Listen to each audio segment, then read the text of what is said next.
The Mayberry Investments Limited Virtual Investor Forum has been the standard for investor education in Jamaica for decades, where top financial minds provide comprehensive insight into the market and ideal investment strategies and opportunities for our clients.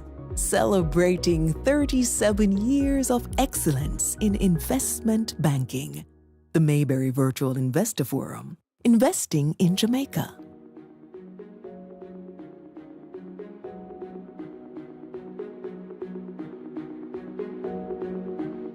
Good evening, ladies and gentlemen. Welcome to yet another Virtual Investor Forum. I'm your host, Dan Theox, Senior Vice President of Investment Banking. If you've seen the title of the video, then you know today's content will be a little different. We'll be discussing German Ship Repair Jamaica Limited, a development project that will make a statement in the private sector. I'm joined today by Deputy Chairman Charles Johnston and CEO Colonel Martin Rickman, both of whom will be giving you plenty of insight into the project. I want to give apologies today for the absence of our Executive Chairman Christopher Berry and our CEO Gary Parrott.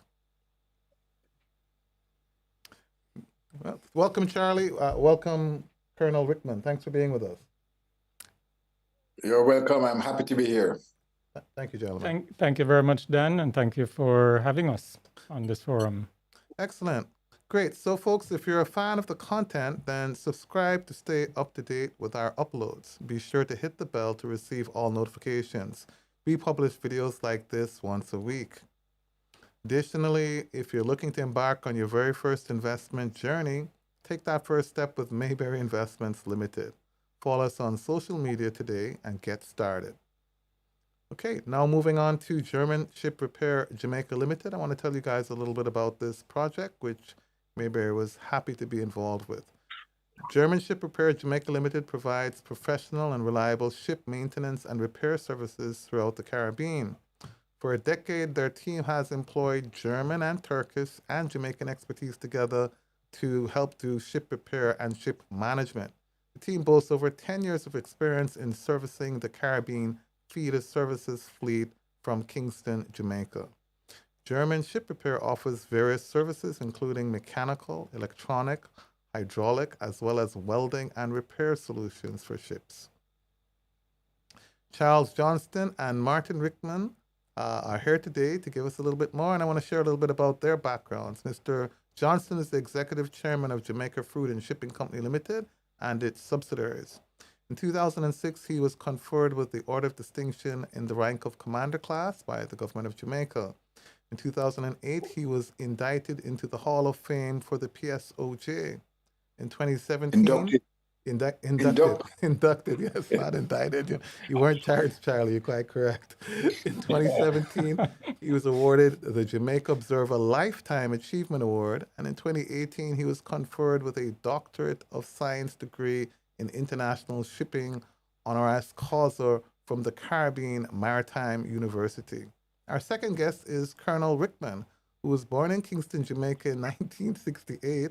He joined the JDF the year afterwards, I'm kidding, in 1990, after pursuing studies in construction engineering and management at the College of Arts, Science, and Technology, of course now called the University of Technology in Kingston, Jamaica. Some of you will recognize him as CEO of German Ship Repair Jamaican Limited. I certainly do. Colonel Rickman plays an integral role in the major development project to build a new shipyard and development in this new industry in Jamaica. And as you may know, Mayberry is also involved in this project, and we're excited to share more about it on the channel for you guys today. So with that, Martin, I think I would like to allow you to jump straight into your presentation, and then afterwards we'll take a few questions. Okay, well, thank you very much, Dan, and good afternoon, good evening to all of the listeners out there today. So German Ship Repair Jamaica, or I'd like to refer to it from here as GSRJ Shipyard Development, is a very exciting project for Jamaica. As you heard that Dan said earlier, German Ship Repair has been conducting ship repairs in Jamaica for several years now. And we refer to the type of work that we did then as wet repairs, meaning that the repairs were done whilst the ship was still in the water and alongside. GSRJ Shipyard intends to take this quite a bit further by being able to raise our commercial ships that visit Jamaica already to do servicing, badly needed servicing that these ships need. It's founded by four main partners. Harren and Partner is a internationally recognized German-based company. They have a number of offices around the world, and they already have a number of ships that they own and several that they manage as well. They're specialists in heavy lift ships, and they operate in very much all regions of the world. Then there is Hatsan Shipyard from Turkey. Hatsan is a well-respected shipyard that exists in Turkey, and they do not just ship repair and maintenance, which is what we intend to do, but they also do new ship builds and conversions of ships, literally at times cutting ships in half and extending it for different purposes and so on. Of course, there's also Jamaica Dry Dock Limited, which was formed by the main local investors, Charles Johnston and Kim Clark, and a number of others that have come together to initiate this project. And last but not least, Kluska Group is an international ship supply agent, again out of Germany. And they also do mobile maintenance and repairs of ships' engines.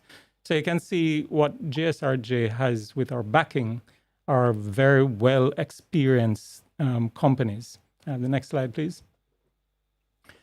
So as I'd mentioned before, it is a multi-billion dollars investment here in Jamaica. It ties in with Jamaica's growing logistics hub. Already Jamaica, as you listeners would already know, we have one of the major transshipment ports right here in Kingston. It is a new industry that opens up really, really great opportunities for spin-off businesses and subcontractors and so on to work with us. Jamaica is in an excellent location for a shipyard already, and I will show you this in an upcoming slide. This offers the opportunity for the training and development of Jamaica's young people who are looking for a new and exciting career in ship repairs and shipbuilding. And it will significantly contribute to Jamaica's growth and development. Next slide, please. This slide shows the map of Jamaica, of the region, just showing the amount of ships traffic or shipping traffic that is happening on a daily basis. It is estimated that every day at least 16,000 commercial ships are traversing through the region, conducting various business. As you can see, there is almost a stream of ships coming from the lower end of the photo, which is the Panama Canal, and coming right through the region. So, and Jamaica is placed at an ideal location. We normally say that we're located at the crossroads of international maritime trade in the region. So it is without doubt why we should have a shipyard and why the time is really great for us to be building on this now. Next slide, please. I wanted to give your listeners then a little bit more about what happens in a shipyard. So we intend, the GSRJ shipyard intends to conduct ship repair and maintenance services for container vessels, cargo vessels, tankers, bulk carriers, special craft, looking at possibility of Navy and Coast Guard vessels and tugs. And we're going to be doing a number of different types of works on these to include, and I think Dan alluded to some of them earlier, steel and pipe repairs, engine repairs, engine overhaul, pumps, valves, electrical works, air condition and bilge and ballast systems, fire and safety equipment, radars, pretty much everything that the ship needs. Must point out here that all ships are required by international maritime law to be dry docked once every 5 years, 4 to 5 years. And that is for them to go through certain maintenance and safety checks and so on. We intend to acquire a floating dry dock that will do just that. I'm going to show you a series of photos now. Next slide, please. That gives an artist's impression of what our shipyard will be looking like. So in this photo, you can see the workshops to the right, the yard, the work yard, and then the floating dock with a ship in it. We're going to be starting with our first dock shortly, this year, in fact, and we're looking to start up operations by the end of this year. Next slide, please. This is just another perspective showing the potential for growth, seeing more workshops and more areas being developed, and a lot of activities. This is producing lots of potential for local people to be working. Next slide, please. And be trained up to international standards. We are in discussions now with the Hart NSTA Trust, as well as the Caribbean Maritime University, to partner on training and development of youth to these standards. And the way that we will do it, it is obvious, being new to the shipyard business, we will have to import a certain amount of labor, expertise, and so on. But the idea is that they will come here also as trainers and be able to help to train our young persons to move them on. Next slide, please. And we're going to be putting in state-of-the-art workshops so that, we'll be able to, and machine shops and so on, so that we'll be able to meet the needs of our clients, of our shipping clients. Next slide. This is a view of the floating dock, actually, that we're purchasing now.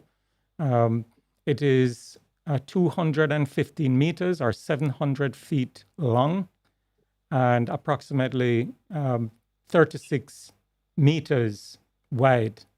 And this will be able to lift practically, certainly the vast majority of ships that already visit Jamaica for us to conduct repairs. Just imagine conducting, sandblasting and painting works and so on, propeller shaft servicing and so on. This is a big deal. The floating dock itself is a massive structure. Can I see the next slide, please? And this is a photo that puts it sort of into perspective, where we're standing in the floating dock with a ship being dry docked. You can see the cranes on there. The floating dock we're purchasing has 2 30-ton cranes. And so it is a massive undertaking to bring this here. And of course, we're going to be Jamaicanizing and branding our floating dock. Next slide. As our Jamaica Dock 1, our Jam Dock 1. And it is already started to make international news because we're seeing articles from multiple maritime magazines and so on already reaching, and we've been getting lots of very, very good responses to date. Now, I don't want to take up all of the time on this, Dan. I just want to say that we're very, very proud and thankful for the partnerships that have come together and the investors, which the majority of which are mostly Jamaican investors, have come together to make this a reality. And we can talk more about that. So thank you again. Thank you, Martin. I do appreciate that, and I do thank you for taking the time to come out And before I get into the questions, folks, I want to thank Charlie and Martin for working with Mayberry over the last 4 years. For us, it's been the journey. Charlie, obviously for you, the journey's been much longer. But in the last 4 years, Mayberry was hired as financial advisor and lead arranger for the transaction, and we worked with the team to ensure we could do a lot of work in the background. I couldn't, it would take me an entire show to name the types of work required to get this project going, which included getting all of the permits in place, getting a market study done, getting a feasibility study done, bringing engineers in to prove the concept. And, we spent the better part of 2 or 3 years just putting all of the paperwork together before we could go and do the private equity raise. And Charlie, we raised about $8 million in the first round for the private equity raise, which put together with the original group of investors, put in about $5.5 million, and that meant just the first round of raise for equity.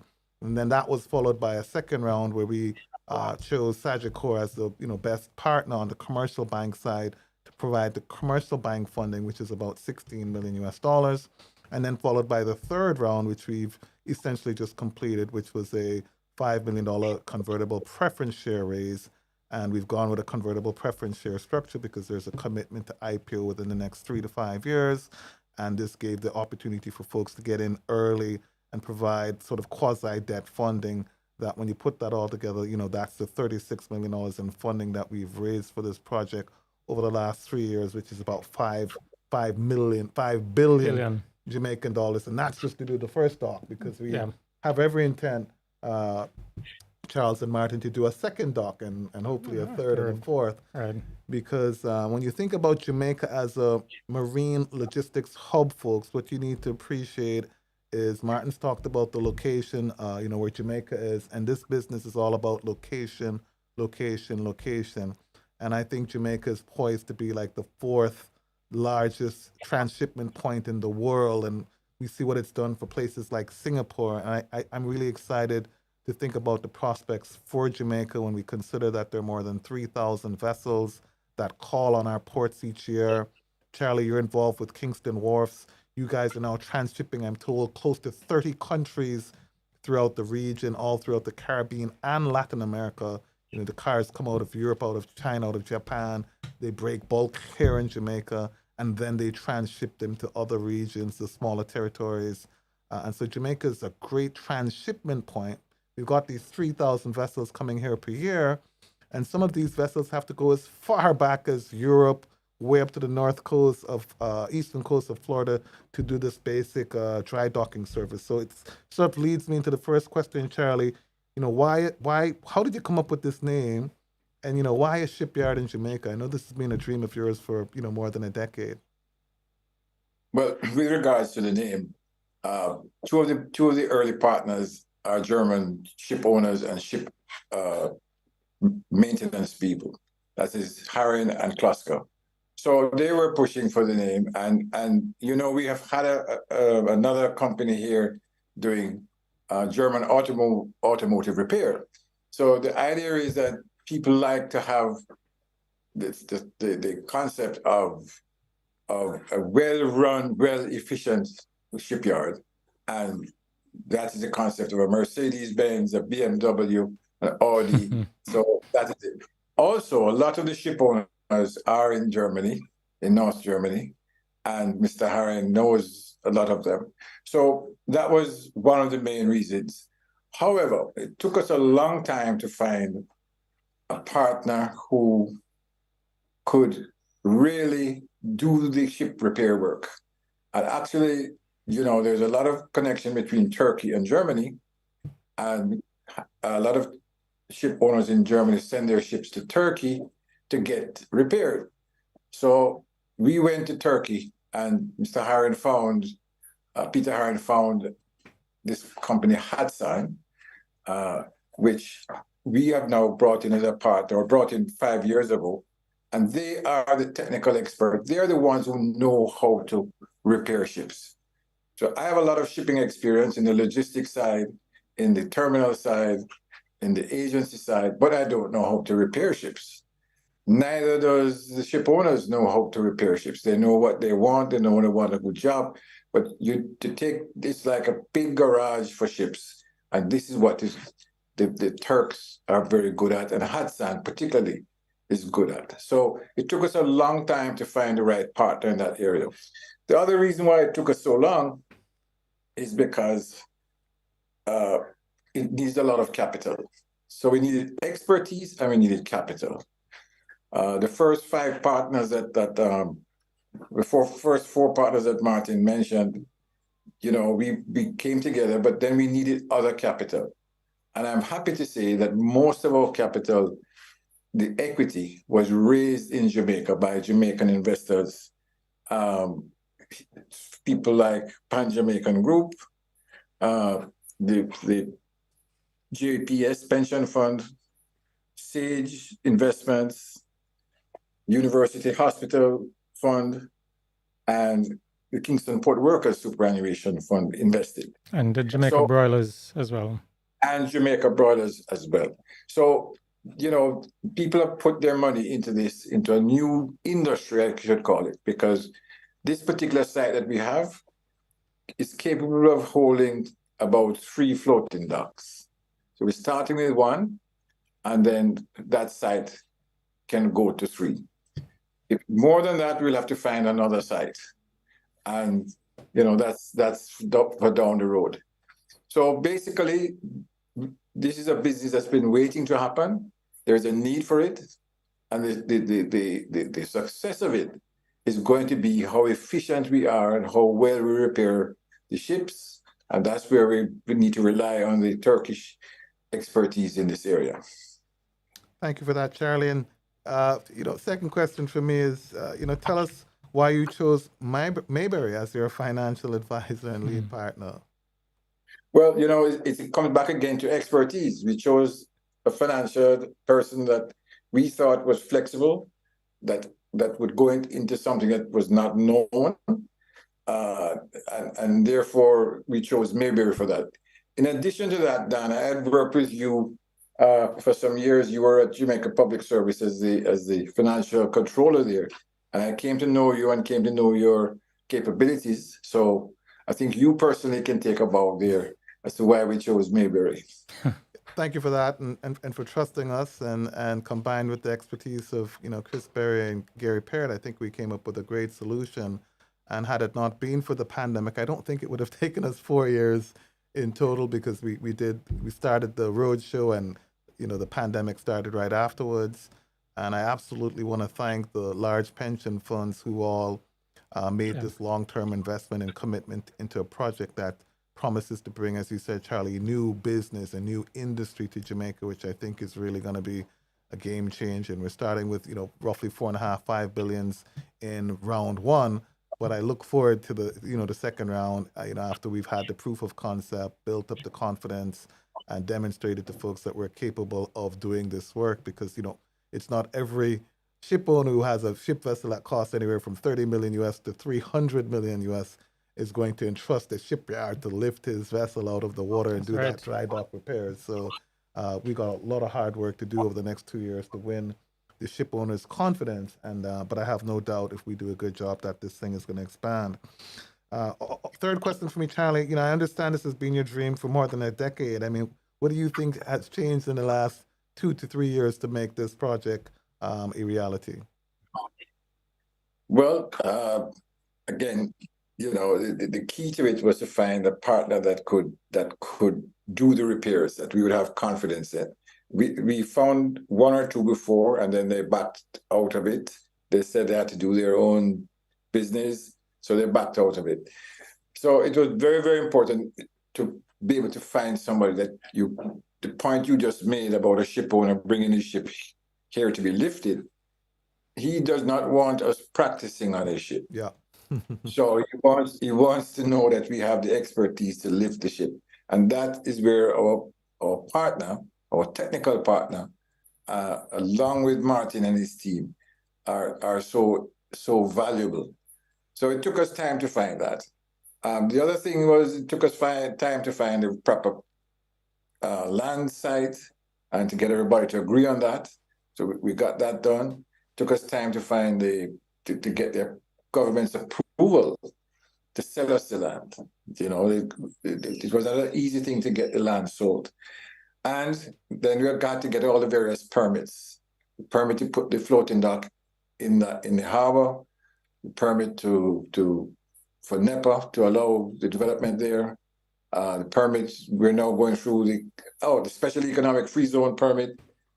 So permits after permit after permit had to be achieved. And then but look, you know, as Martin showed you on the screen, the area is inundated with ships. So we cannot manage the market. We cannot handle the market. We can do a part of the market. We cannot satisfy the market with one floating dock, with two floating docks, with three floating docks. So this is an opportunity, as I said, it's an industry that when we are successful, others would, like a hotel. In other words, Jamaica had a hotel industry, and then it went up. Other hotels came in, more hotels come in, and more still come in. So this is how we see this as something happening like with this industry. Absolutely. And Martin, I mean, tell me, you're starting with one floating dock, but what's your dream for growth in the next decade? Okay. So the concentration now that, you know, we are new to this business, so we're going to, you know, proceed cautiously and start up with the one floating dock, as you said, with the intention of having that up and ready by the end of this year. Okay, end of this year. End of this year. So about end of 2023, we intend to be operational. So we're going through all of the planning and so on, putting all of the little bits and pieces together to make sure that we meet that. In fact, I wanted to add to what Mr. Johnston was saying earlier, and you also said, and that is the confidence in us has been in part due to these partners that we have. So we have, we mentioned Hatsan Shipyard. We already have requests coming in from ship owners across the world to dry dock their ships here at the end of the year. So that means for us now that we must be ready by that time. So we have a lot to do in that regard. But to get to your question though, as soon as we're up and running and we're starting to operate within the next, 2 years or so, I see us starting to make plans for more dry docks. So you can see within 5 years, the plans being solidified for a second dock, and certainly leading up to about the 10-year mark, we're going to be looking for even a third, because as Charlie said, there's a lot more business potential out there for ship repair services and dry docking services for commercial vessels than we can manage, even with 3 docks in place. So we're not just looking for our expansion at our current location, but we think there are other areas around Jamaica that we want to continue these discussions with the government to look at for expanding even into other local areas, St. Thomas being one, for instance. And follow up for me, Martin. Give me a perspective of the size and weight of ship that you guys will be capable of lifting. How long the average job would likely take, and maybe if revenue. You feel comfortable the type of cost per repair job on average, right. So people can appreciate the scale of it. So our floating dock will be able to lift 20,000 tons, which is and also in terms of the length of the vessels, up to 215 meters or over 700 feet long. Now, when you move around Kingston, close to the ports, and you see these container ships coming in and out of Kingston Harbor, pretty much all of those ships, or the vast majority of those ships that you see coming in, we will be able to lift. The typical time for work to be done, it will vary, of course, but the sort of average working time on one vessel will be approximately 2 weeks. And the expected revenue from the type of work that we'll be doing on such a ship is around $500,000 US. So 500,000 US dollars. In fact, the ship, as I mentioned earlier, we started to look at what they want to do, and the revenue from that ship, which may be our first ship, is significantly more than that, is closer to $1 million US dollars in US revenue, dollars, yeah. in one revenue. And to put that into perspective, folks, I've worked on this for 4 years, and I've been around boats for a very long time. These vessels terminate in Jamaica, especially the feeder ships that we talked about, and they move all across the Caribbean, but Jamaica is really their home base, and they're transshipping to other places. And, when they have to deviate for 5 days to go and do a job, it's costing them $30,000, $40,000 a day. And so Correct. to deviate for 10 days collectively, because you need to go all the way up to the east coast of North America to get a job done and come back, could cost them substantial sums. So what they want to do is take care of these repairs where they terminate and where the vessel is empty. That's the ideal time for them to want to do a ship repair. So we've got lots of vessels coming through Panama, stopping here, offloading, and then going for the next trip. And then we got the feeder ships that full up here, go drop something somewhere else, and then come back here empty. So it's a great opportunity to be doing these repair services for the feeder vessels as well as the larger ships coming here because they basically all dock here. As I said before, we have 3,000 calls per annum on Jamaica. And when you looked at that map, it was a snapshot of all of the ships at any present time, maybe 16,000 vessels in the region, maybe 10% of the world's traffic passing within 1 day's sail of Jamaica. So as long as we do a good job with the ship repair business, the vessels will definitely come and will want to do the work. The key is that we're doing a good job. Good job, correct. People feel comfortable to trust their very expensive ships with us. Charlie, we talked about a potential IPO in 3 to 5 years. How serious are you about this IPO? Well, before I get to the IPO, let me just comment on the market for ships. Basically, the ships that call Jamaica is one market. The second market is ships that pass by Jamaica. And the third market is ships that get into trouble and have damage. And they have to find a close location and get the job done. So as you can see, and I want to repeat the point, the market is not the issue for this business. It is the capability and the skills and doing the work properly, and so that ship owner wants to come back here. And the moment he leaves, he sends a message to his friends all over the world to say, boy, I got a great job done in Kingston Harbor by GSRJ Shipyard.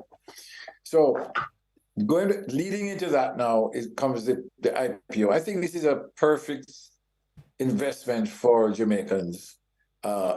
Once you have proven the model, once you're satisfied with it. First of all, it's all U.S. earnings. That's the very first thing.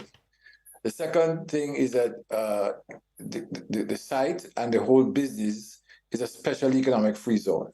Right. So we have certain tax benefits and duty and GCT benefits, which special economic free zones do have. So this one will have it. But because we're bringing in equipment, steel, parts, etc., it's very, very important that the customs and the special economic free zone work well with us and we work well with them, so that a ship owner can bring in anything he needs, put it on his ship, go back out, and duty and so on is not involved, or GCT is not involved. And it's not costly to him. So yes, I think that it will be a great IPO. I think people will be excited by it. I think people, when they invest in the IPO, will be happy to drive to the airport and say, boy, I have a piece of that action over there in the harbor, So that it'll be a nice site. Appreciate it. And Martin, tell us a little bit more about the location again. Just I don't know if we spend a lot of time to state to folks, sort of exactly where it's located. We know it's somewhere in the Kingston Harbor. Could you just expand on that? It's going to be located right there in Harborview, in an area that is referred to as Harbor Head. which is right near to, is coming up to the roundabout in the Harbour View area. The land itself is approximately 5 acres of land. I know most people who I tell that to are surprised because they can't imagine that there's 5 acres in that space. And then the floating dock itself will be the sort of main work yard. You know, that's where we're going to use to lift the vessels out of the water and then perform the works on it.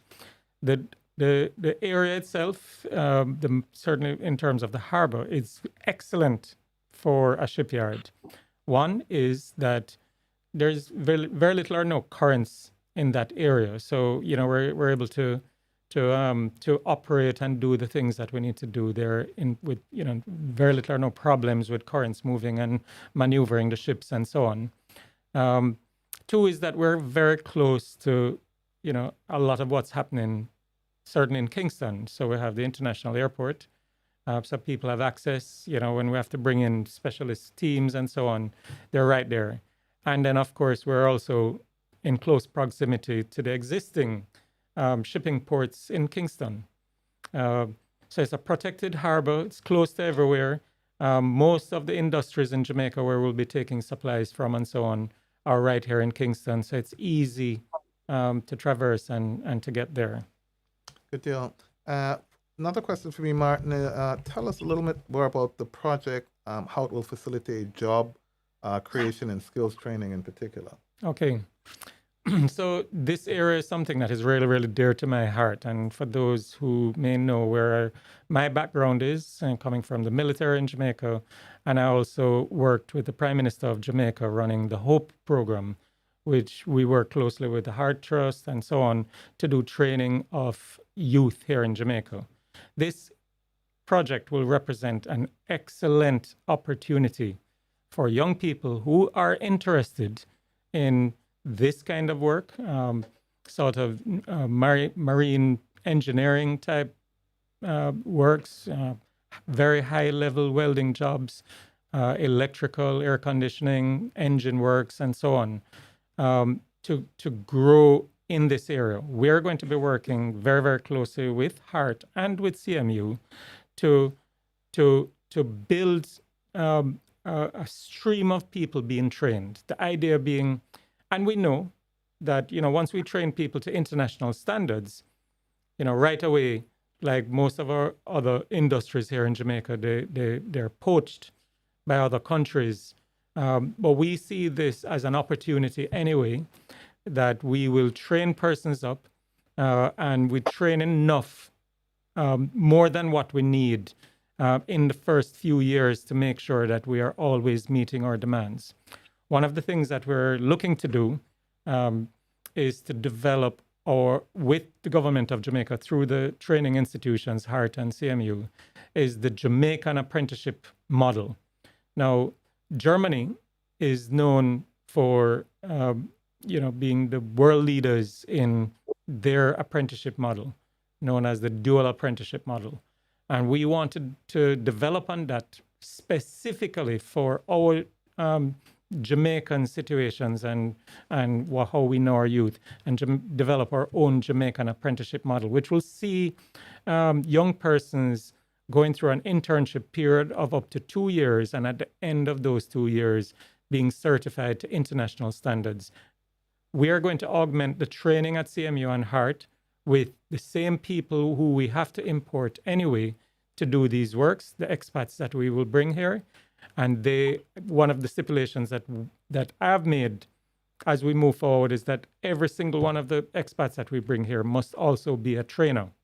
So I want them to be able to stand up in a classroom or demonstrate some of the practical works that we're doing. So this is an area that we're developing on. And I think there is much to be gained, not just by us as the shipyard, but by Jamaica in general, and by Jamaicans who are, seeking new and exciting opportunities in areas that they may love. Yeah, excellent. And so Charlie mentioned it earlier. We talked about the German auto school, for instance. And so what we see is us having sort of a ship repair auto school. That's exactly right. And a ship, for those who don't appreciate it, it's like a city a floating city. They have generate their own electricity, their own water. Has its own engine, moves under its own steam. When you're doing the repair works, you could think of it like a car where you have to do a lot of welding, painting, a lot of steel works. I was shocked to discover how much steel works you sometimes do in these repair jobs. So working on a ship is like working on a city. You're going to need electricians, plumbers, welders, lots of welders, painters. And Absolutely. Charlie, I remember you saying these folks have to be certified to international standards to be able to work on these vessels for insurance That's correct. purposes. That's correct, because the surveyors who represent the insurance companies, they come and inspect the work, and they inspect the certificates of the workers. Of the workers, correct. So if the workers are not certified, they will not pass the work that they have done as being seaworthy. So that's very, very important. Well, it's like a plane taking off in the air, you know? You have to have the right mechanics working on it. Otherwise, the plane can't take off. Yes. So the same thing. The ship cannot sail unless it has been worked on and certified by the surveyors who represent the insurance companies and the owners. And that's going to be part of. So that's another industry. Those people will be coming here to Jamaica to be at the shipyard representing the owners. Lawyers are going to get involved, So it's a whole new spin-off of things that happen when you have a ship repair industry, which is what we plan to have. In fact, let me add one more thing to that as well. The international certification agencies that what they call class societies. We are already in discussion with some of those authorities around the world, and we want to bring that linkage to Jamaica and, in fact, to HART and CMU, because that would help to bring the standards of our local training institutions to that level. So that will make that will be even added benefits for them. I want to encourage anybody listening. You may know welders and so on out there who may be interested, but we need to understand that the level of the welders, as Mr. Johnston just pointed out, is at an international standard. And for them to work on a ship, they have to understand a ship structure. It's not anybody who, even the highest level of welders that we train in Jamaica, they have to understand how a ship is constructed and the structure, because as you mentioned, Dan, everything happens on a ship, and you don't want anybody to be attempting to do anything that could potentially put that vessel at risk. Understood. And then last question for me, and then we go to social media where we have about 8 questions pending. Martin, is what's your most significant threat to success, and how do you plan on mitigating against those risks? Okay, well, the first one is related to what we're talking about just now, and that is to identify the right persons to be recruited to come and work here, and also to get the local people trained up for this. When you talk to Jamaican employers all the time, which I have on, going through the whole program and so on, people are always concerned about recruiting local talent because of the attitudes of our local people. The HOPE program sought to address some of those attitudinal problems and make somebody who was otherwise what we called unemployable to become employable, in part through an attitude development. And I'm sure many persons listening can relate to what I'm saying, that it is a difficult thing when you have persons who, their poor attitudes and work ethics and so on really puts the company's success at risk. So that's one of the major ones. Another one that I would say are, it is making sure that when we work with, we're talking about the government authorities before and so on, and we know that things tend to work very slowly. We're far advanced, but, some things that can hamper us getting the various permits, as Charlie Johnston mentioned earlier. There are a myriad of permits and approval and licenses that have to be in place for us to be successful. And one little slip up, one little thing can set us back significantly. We're going to be moving that floating dock across the Atlantic. It's going to be towed from northern Germany, an area called Bremerhaven, and it will be towed with tugs that will bring it across the Atlantic to Jamaica. That voyage alone is a very slow process, and we have to watch for, storm conditions and the sea conditions that are just right and so on. So these are some of the areas that could affect us.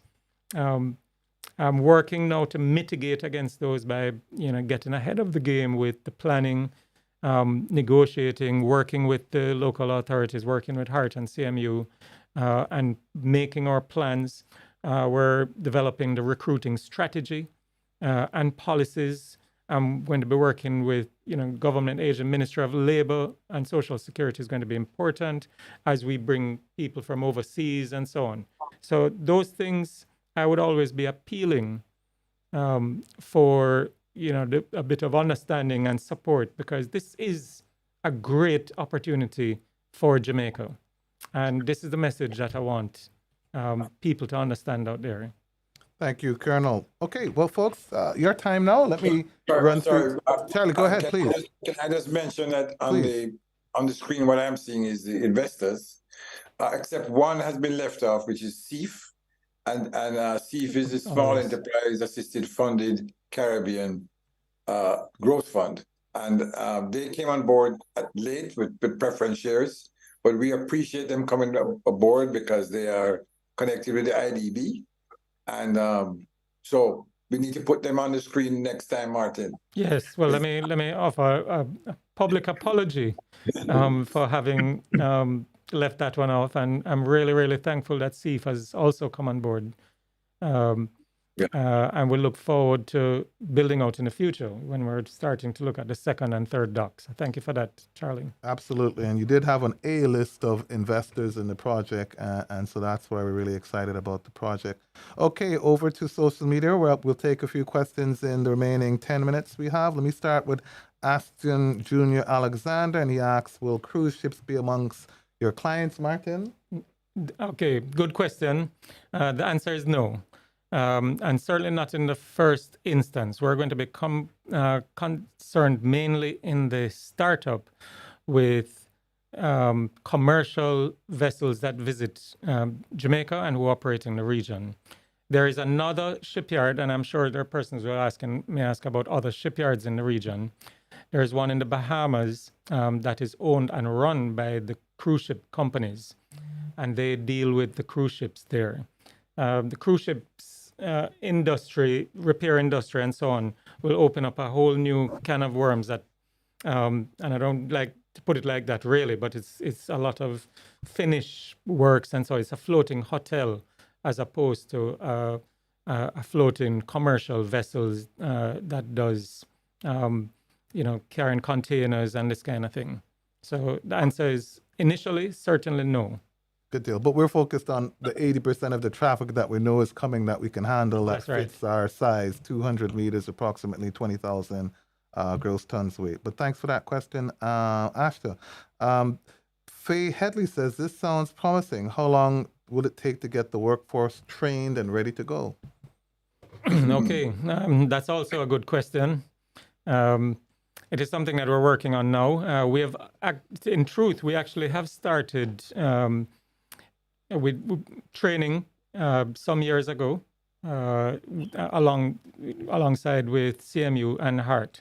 Some of that training have paid off, and we have a few persons that we employ now doing the work. And as we build out, we're going to be bringing more and more of those on board. Typically, the way that I see, for instance, that apprenticeship program running is that within the first year, they would have been trained up to the standards, but to be trained in something and have the experience in something is another matter. So a part of the apprenticeship model is that they will train up to the standard required and then have another year of internship, which they can gain with us. in the shipyard to get them. So 2 years is really the sort of period that we're looking at. And that is 2 years with most of the skill areas who already have experience in those skill areas like welding, to get them to a standard that is recognized by the industry. So in other words, it'll take us. Charlie, go ahead, Charlie. Yeah, I'd like to add to Martin. Training is going to be with us always. Always. Because when we train up people in Jamaica, North America, and other countries, come and take them. coaches. So and nothing, that's good that Jamaicans can be employed overseas, etc. But we have to bear in mind that when we train one, we need to train three, because one is going to get one or two will be poached. Yeah. Great, thanks for that. Next question comes from Philip Burgess, and I think we answered that one, Philip. It was probably asked earlier. He was asking about what's the typical time to dry dock a vessel and so on. I think we answered that one. Approximately 2 weeks. Mm-hmm. Good deal. How will the location be powered, and are you looking at any alternative clean energy options? Martin, that's one question we got in from another listener. Well, I think that's also a very good question, and another area that is dear to my heart, which is anything to do with environmental matters and so on. In the first instance, we're going to be utilizing local power supply through the JPS, as well as transformer to power up the dock. The truth is the dry dock uses so much power when it is operating. So when it in the process of lifting or I'd say raising out of the water, it pumps the water out of its ballast tanks and thereby lift the ship out. These are quite huge pumps, which requires a lot of electricity. We simply don't have the space nor the all of the other requirements to put in solar or other means at this point. But certainly for the general offices, the workshops and so on, my plan is to have solar and other forms of clean energy being used for this. So these are some of the areas that we will be looking at. So I think it's a good question. There's also other environmental things that we'll be doing, albeit it's an industrial area. The greenery, the tree planting, beautification, and so on. And we want to adopt that sort of posture as an environmentally friendly shipyard and an environmentally friendly company, that we want to look to the future to take on projects that are specifically for environmental purposes. Okay, good deal. And Orville Reeves asks, and I'll answer this one, what are the anticipated ROEs for this type of project? So I can say, Orville, we anticipated north of 12% US as the return level. Raising the debt for this sort of brownfield project was expensive, so we know the debt in the first 3 years will cost us between 8 to 9% US per annum, and the hope is after 3 years, when we've proven ourselves that we could refinance the debt, and then hopefully look for also an IPO to raise additional capital to be able to expand the project. But we certainly have a minimum target ROI of about 12% US, and I hope we'll do better, but we've tried to be conservative. And so that's what the shareholders expect. And hopefully when we're coming with an IPO, we'd be coming with the same sort of promise in terms of delivery. Another question here for you, Martin. Ashton Jr. Alexander is asking, what is the noise level that you expect from operations? I guess they may be concerned that they know not too far down the road there's a community, although this specific location's industrial. I know you've got all of your permits. Again, another very good question.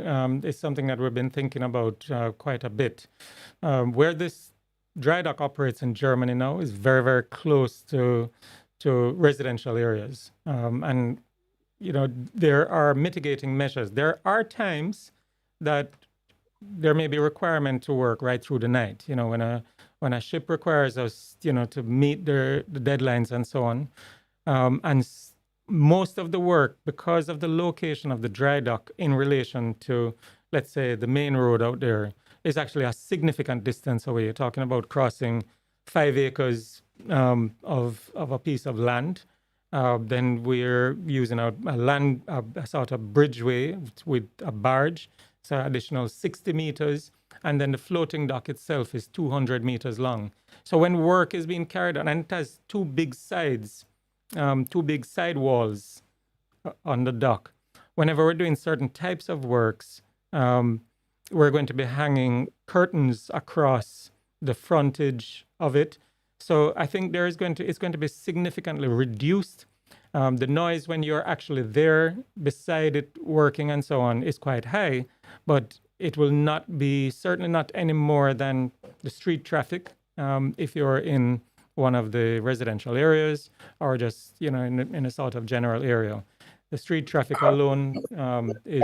I was going to say, Martin, that the aggregate trucks that pass on the road are much louder. will be much louder. That's correct. So it's a good question, and I think about it a lot, and I want to make sure that we stay in good graces, I guess, with the local populations. Absolutely. Well, Charlie and Martin, I really do appreciate you guys taking time to come out and be on the program and tell Jamaica a little bit about, what this project is. And I'm really proud for our involvement in the project, which is not just about bringing returns for shareholders, but looking for new industries, new jobs, new ways to earn foreign exchange for Jamaica. And I think this project ticks all of the boxes. It's, been 4 years, long journey for me, but much longer for you, Charlie. Mm-hmm. But I am happy that we are, pretty much now at the end of the road, and we hope to get that floating dock here by end of the year. I know the trip across the seas is quite expensive. If my memory serves me well, I hope I can share this. It's going to cost about $1 million, folks, just to get that vessel here. So it's more like three. More like actually. $3 million. Yes. Wow. Yes. So insane just to bring that vessel here. So you can get an appreciation of the scale of the project, folks. And this is just phase one. I really look forward, Charlie and Martin, in 3 years' time to being able to prove the concept and demonstrate 2 good years of financial results, to be able to come to the market and raise additional funding to do the second phase of the project.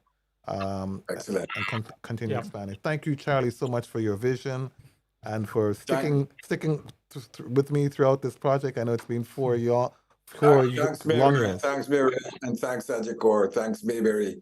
Dan, you've been really helpful in this project because you've exhibited some of my patience.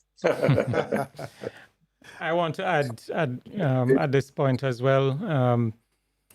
My background is engineering and military and training and so on. Not so much in the financial world.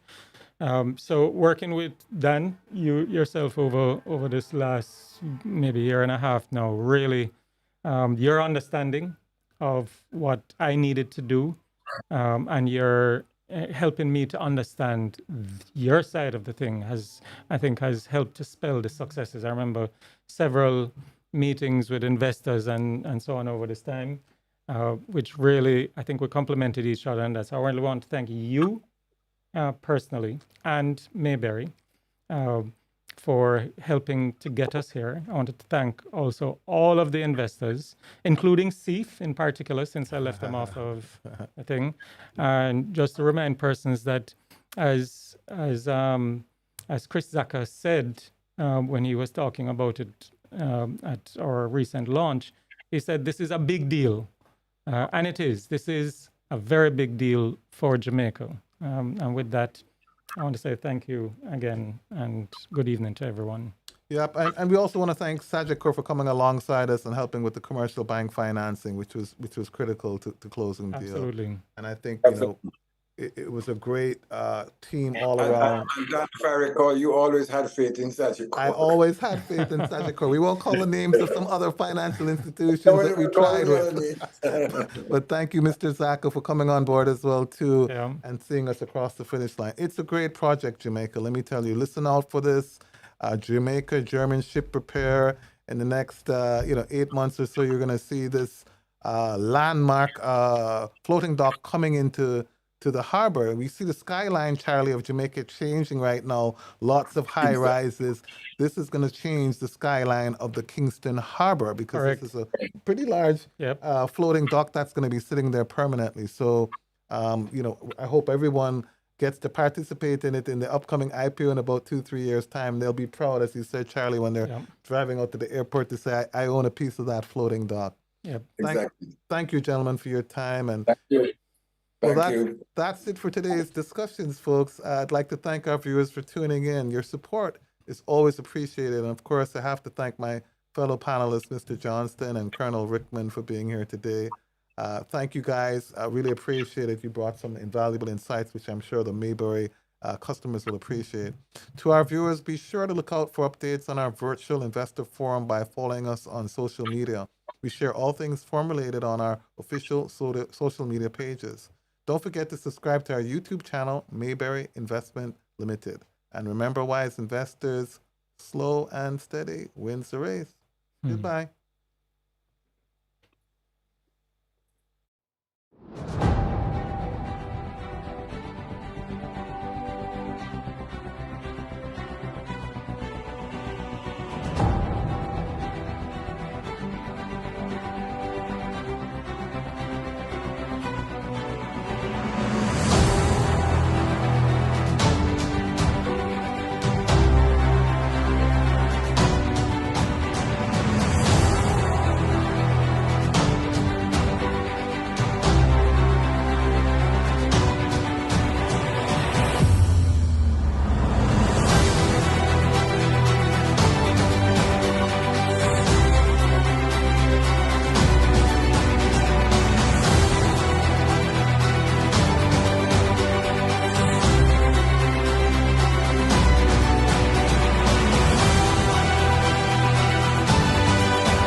The Mayberry Investments Limited Virtual Investor Forum has been the standard for investor education in Jamaica for decades, where top financial minds provide comprehensive insight into the market and ideal investment strategies and opportunities for our clients. Celebrating 37 years of excellence in investment banking. The Mayberry Virtual Investor Forum, investing in Jamaica.